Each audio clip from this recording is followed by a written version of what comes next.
Hey there, welcome back guys. In today's video we're going to be testing out the Master Airscrew Propellers for the DJI Avata 2.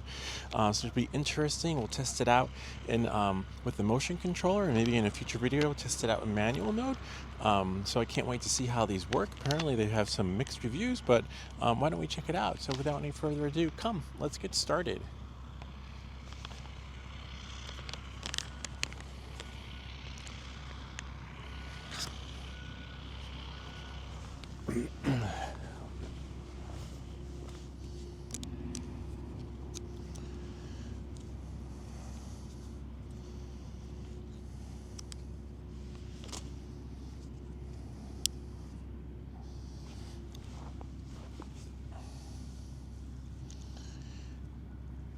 Okay, so ideally you just want a cloth, whether it's blue, white, red, it doesn't matter, because as you can see, even though it's AstroTurf, we don't want to lose any of the screws or any pieces. I have this on here. I'll probably take it off later on. I've always wanted to see how the camera flies on here, but believe it or not, the Avata actually does have a really good camera, so there's really no need to put another one on. That's why I've been postponing that video. Because it's not really much to compare, but I will do it. I'll put one out soon. But let's see. So I believe it comes with the props, and it should come with with a name like Master Airscrew. There should be. Wow, there isn't. Wow, a Allen key. That is a bummer. Wow. So points off for that. Okay, I wonder if the key to the camera holder will work on the propellers. I always keep this handy just in case, for when that day comes. No, it's thinner. The one for, we can test it out and see. Why not? The one for the Avata 2 is thinner and longer. Yeah, no, it's not going to work. It'd be nice if it was universal, but it isn't. But I'm saving this so that when I'm done with that test flight with the camera, that'll go back in its packaging so I can find it later. Now I just need to find here's the key. So here's the key for the propellers. As you can see, it hasn't been used until today. And it will come in handy. I've only crashed the Neo drone, but I haven't crashed this one yet. So see the orange and orange? That's the top left and the bottom right, and they both go in the same direction. And the top right and the bottom left are the same propellers too. Kind of like that Klingon symbol, if you're a Star Trek fan. So similar to that. So these have a little groove there. See the groove? And then as you can see here, so this one doesn't, no grooves on the propeller. So that means that these two identical ones, right? One is the top left and the bottom right. See that? Remember, there's like a little tiny groove in there on the top part. So that's here. And then the other two would be here. See that? And so and if you're not familiar, if you're still confused, just match them. See that? In the direction that they're going. One's going that way, one's going that way, and then one's going that way, and the other one's going that way. But you want to make sure that they're in the direction that they need to be in with their pointers sticking down. If you're wondering where the pointers are, these things right there, because we'll have to put that in. So now that you have that figured out, we'll just put this over here like that, and we'll unscrew them. We'll do one at a time, ideally. You don't want to unscrew them all just to avoid confusion, and we'll just do one and then check it, and then we'll see how it goes. Don't lose the screws. Ideally, I believe, I don't know, it shouldn't matter which screw goes where. And I wonder if you could reuse the same screws. I wonder if the Master Air Prop screws are actually the same size. Let's see. See? There you go. And see? Voila. Similar. They got little holes there. So when you put them in, you want to make sure that the two holes match. So ideally, that would mean it should go like that.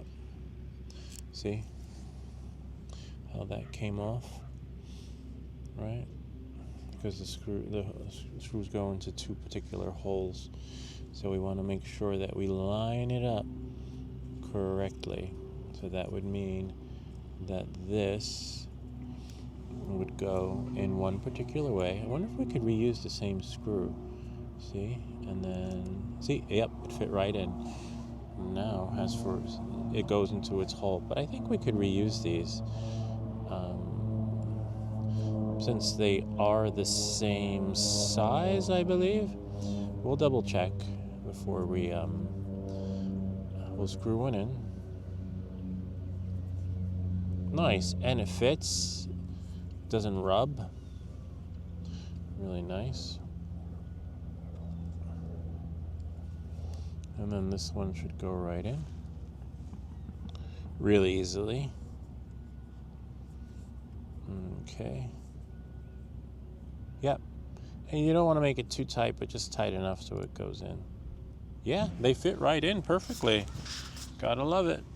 And just to be sure, we can take one of these screws out, right, just to see and compare carefully, because remember, we don't want to drop it on the grass, or even if you're not on grass, even if you're on concrete, it can actually fall between the cracks or roll down into the sewer or into the grooves. Yeah, same size.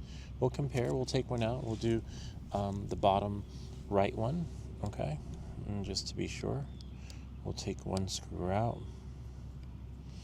It's a windy day. That's another reason why I'm not going to do the manual mode. Motion controller can handle pretty well.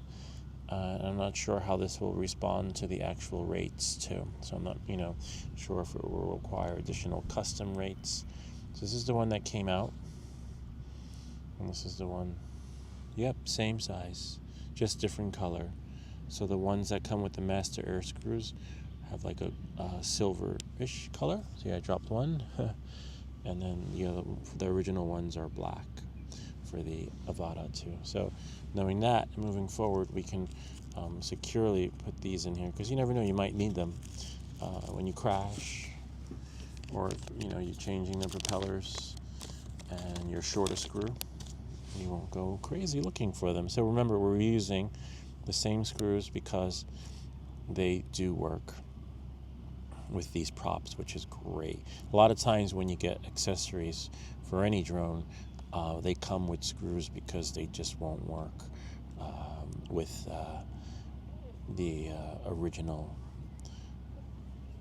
stuff that your drone comes with, like this thing right here, the guard. I have this in its accessory box, so that if I want to put it back, I have the original screws. So remember, see the groove? See, this one has a groove.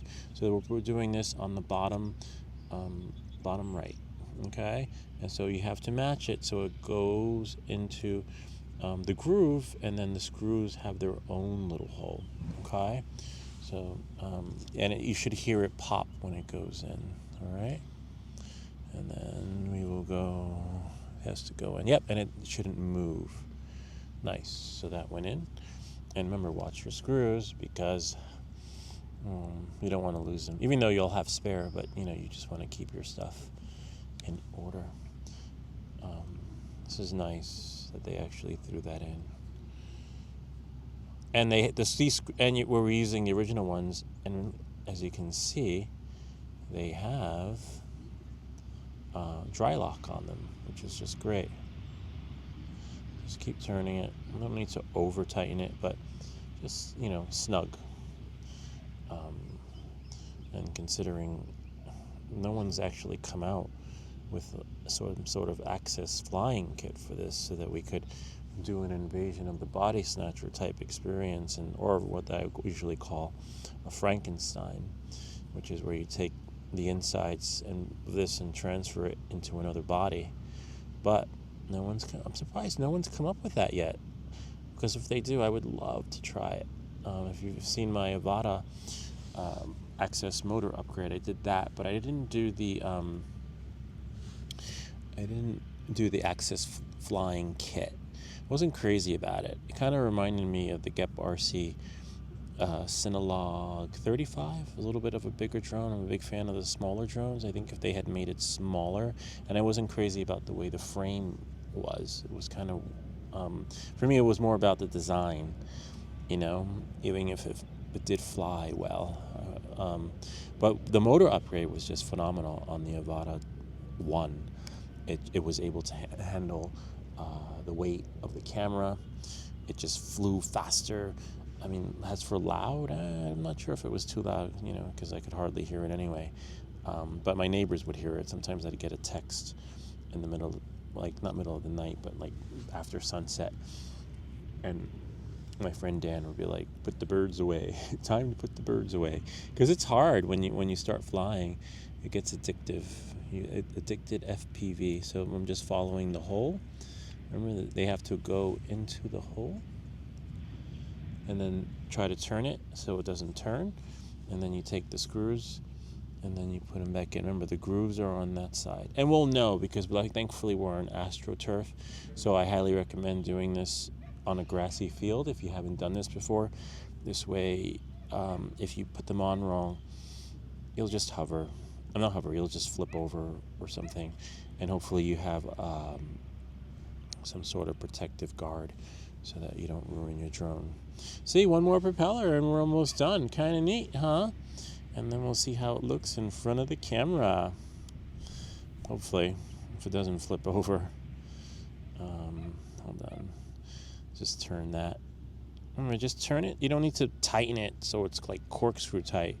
You just tighten it so that it's snug, and as tight as it was to take off is as tight as you want it to be to put back on. See that? Kind of neat, huh? And one more down to go, which is the last one right here. All right, almost there. So these we can put back into the packaging of the master Airscrew bag, because you're going to need these one day if you do crash. You're always going to crash in the beginner manual mode experience. I've crashed a few times, but not this one. I do all my practicing on the Pavo Pico series or the Gep RC, the drones that I could actually fix myself, and repair. I don't practice on the drones that like this one, because if I crash it, there's no replacement kit for it. I mean, there is Care Refresh. There's one and one more.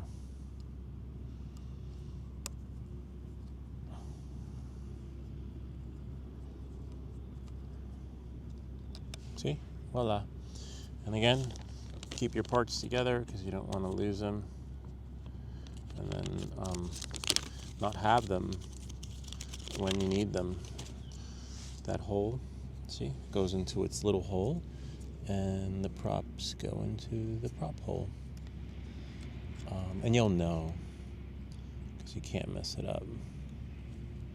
Just squeeze it in, see, and then try to turn it, twist it, nothing. Which is nice. I like that they lock on that way. If you've seen my video with the Gep RC Cinelog drone or any of they're a pain to take off. I wish they had made them like this. And we're almost there. Look at that. Make sure you launch your before you fly app. Make sure there aren't any TFRs. Make sure you're in the right airspace aside from TFRs, so that you're good to go. Sometimes the app, you think you're good to go, but you're not good to go. Or sometimes the app will be like you're good to go, but the town might have an ordinance that says no drones, or your HOA, and then you're not good to go. So you just find the park, or just file the right paperwork needed to fly. Look at that, really nice. And then check them, make sure nothing's rubbing, nothing's rubbing, nothing's rubbing, and nothing's rubbing. But I do see, oh, it's just grass. Okay, probably when I landed on the grass. So make sure everything's clear. Take off any obstructions, okay? And now put everything back into the bag. This goes into the other bag because this is for the prop change. So this you need to keep handy, whereas the other stuff you can, depending on your flying, sometimes they come in handy. I've flown with some friends and we needed propeller changes, so that does happen.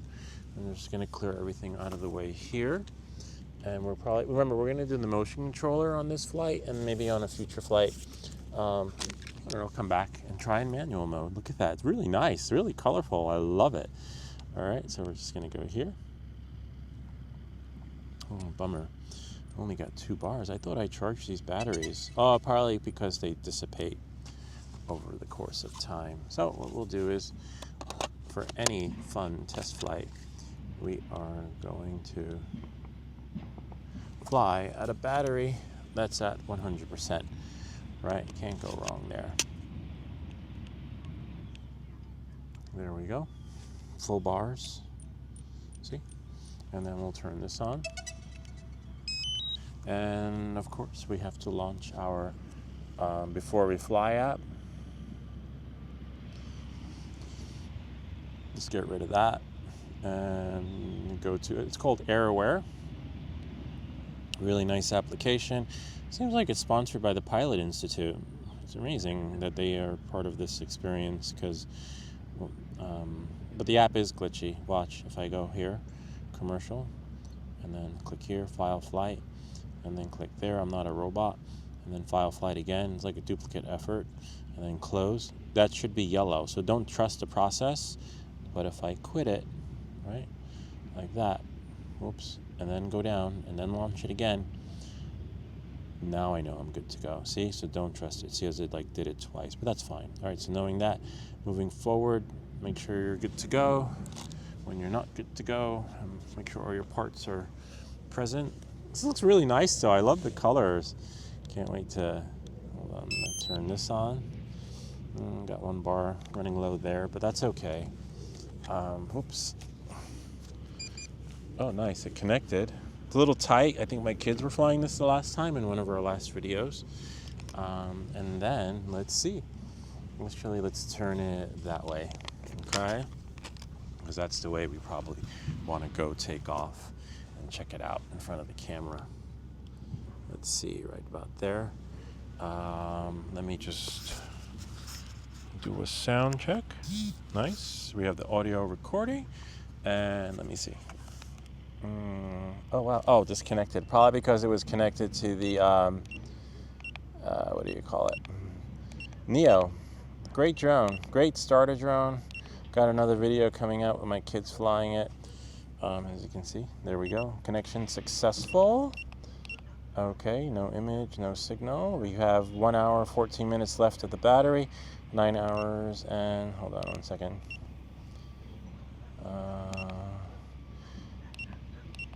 What is it? Oh, I guess X amount of time in the goggles.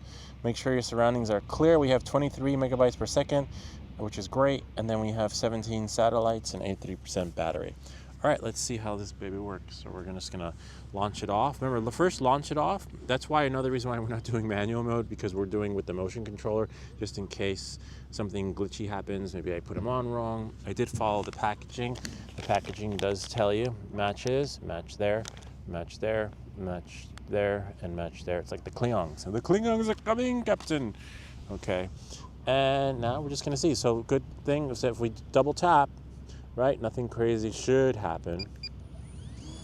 Oh wow, they're quiet. Really nice. Oh my god, I like that. All right, now let's see how it takes off. So this is the part that why we're using this, because if worst case scenario it'll flip over or do something that it shouldn't do. All right, hold it down. Oh nice, look at that. Kind of neat, huh? Gotta love it. 1, 2, 3, and I'll do like this. 3. Oh, this is really nice. Oh, I can't wait to try this and that. It's not as loud. Look at that. We'll try it flying this way. We'll go around. Oh, it's much a smoother flight. Oh my god, on the turns?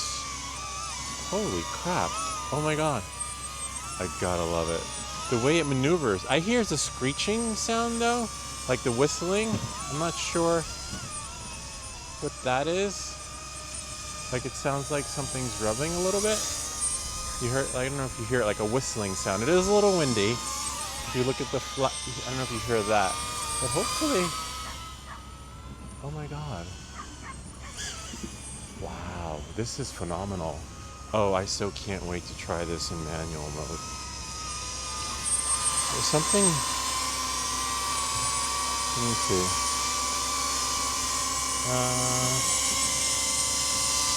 I'm not sure. I think it's alright.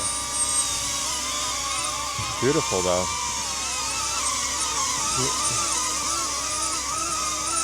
It's going a little crazy. I'm not sure what that is. But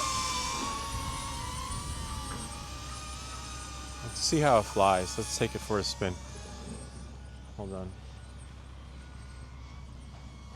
Let's see what we got. Wow, gotta love it. We'll just take it for a short spin. Wow.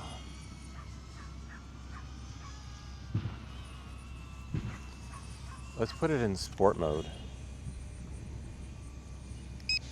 Yeah, there we go. So we can get some full throttle out of it. 81% battery, which is fine. Spin it around. Oh. I'm not sure what that was. 35 miles an hour, which isn't so bad.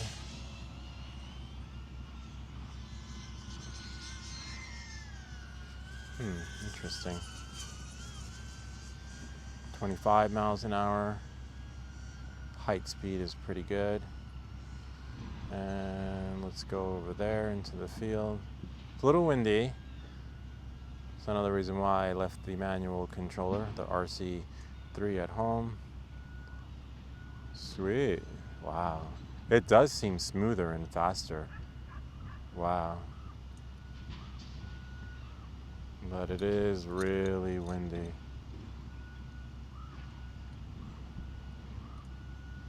About 85 feet up in the air. Really nice. Wow. Gotta love it. Does sound a little bit like the Avata 1 with that whistling sound. But so far so good. Wow. It's much faster. Especially in sport mode. We'll do one more loop and then we'll turn around. Interesting. We'll go back into the other field. And go back down and come around. Kind of neat. Go in there. Just trying those narrow turns to see how it works out. And then we'll just go in there for a second.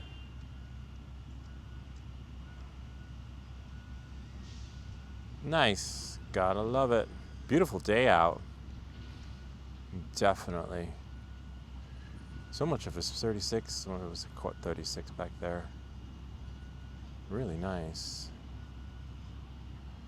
51% battery. We'll bring it down and in. And I believe that is it. Kind of neat, huh? Wow. Really interesting. Let's bring it down. One thing that does concern me is that it does tilt a bit. And even though it's windy out, whenever my drone does that, I tend to just do a reset and recalibration of everything. It's a little bit annoying, but this thing is phenomenal. Let's see. I wonder if I could land it like the Neo. Like when you put your hand under it, if it actually goes. No, doesn't do that. You probably could do this. Probably could use a stick and bring it down. But you see how it tilts to the side. And that's not the props. It always did that before the props. Here, I'll bring it in so that you guys can see.